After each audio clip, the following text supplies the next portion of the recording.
পিকচার্সের production থেকে প্রেম ও প্রেয়সী, এটা হচ্ছে আমার শ্বশুর, ওনার থেকে ছবি করেছিলাম দাদা, তার কোয়ার্টিস্ট ছিল শাবানা ম্যাডাম।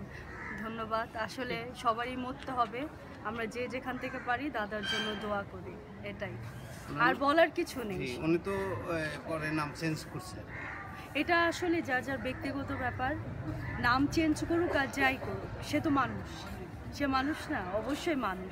সবচেয়ে বড় কথা, সে হচ্ছে ভালো একজন মানুষ, আল্লাহ তাকে জান্নাতবাসী করুক। আমিও একজন তারপর বলবো আল্লাহ তাকে জান্নাতবাসী করুক।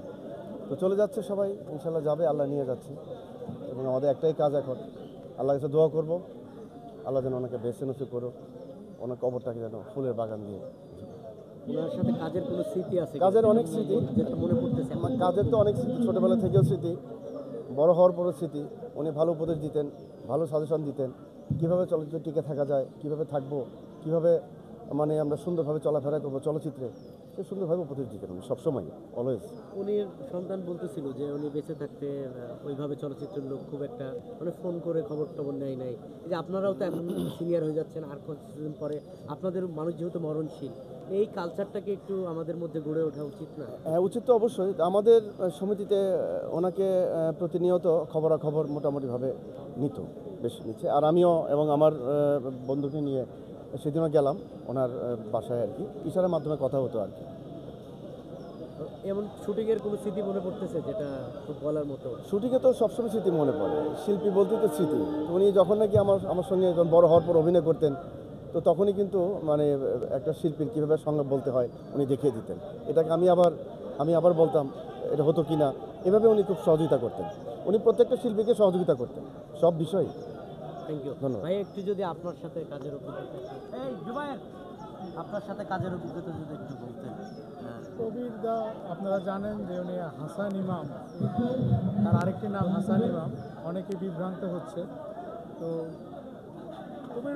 কবির মিত্র এইটা নিয়ে তো আসলে আলোচনা করার কিছু নেই। আর অনেকেই আমরা শুনছি যে আপনারা বিশেষ করে ইলেকট্রিক মিডিয়াগুলো আপনারা যেটা প্রচার করছেন যে আগের মতো দেখা করে নাই, চলচ্চিত্রের লোকজন ছিল না। আসলে সময়টা ছিল ক্রান্তিকাল, দেখা করে নাই, এটি উত্তর আমার কাছে নাই, কিন্তু আমি অত্যন্ত লজ্জা ভরে বলতে পারি যে ক্রান্তিকাল চলচ্চিত্র শিল্প পার করছে, সেই সময়টা নিজেদের টিকে থাকার সংগ্রামটা এতই জরুরি হয়ে পড়েছে যে একজন আরেকজনকে যে দেখবে সেই সময়টা পাচ্ছে না। কারণ আমাদেরকে যে অর্থহীনতা, অসামর্থ্যতা গিলে খেয়েছে, এবং সেই পাশাপাশি আমাদের এই মিডিয়া যে একটা অস্থিরতার ভিতর দিয়ে যাচ্ছে, এই জন্য হয়তো সেইভাবে সংযোগ না। কিন্তু একেবারেই আপনারা যেটা বলছেন যে কেউ কাউকে দেখে না, এইটা ঠিক না।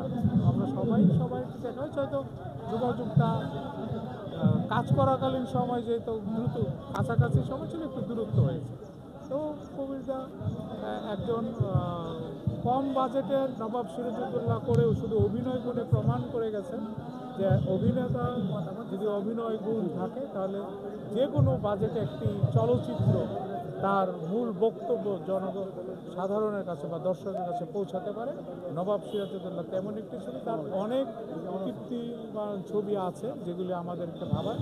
আগামী প্রজন্ম যদি সেইগুলির ভেতর দিয়ে নিজেদেরকে উপস্থাপন করতে পারে তাহলেই কবিরদা বেঁচে থাকবে। আমি আরেকটি কথা বলতে চাই, শিল্পীরা মরে না, শিল্পীরা স্থান পরিবর্তন করে। কবিরদা হয়তো স্থান পরিবর্তন করেছেন, কিন্তু তিনি বেঁচে থাকবেন।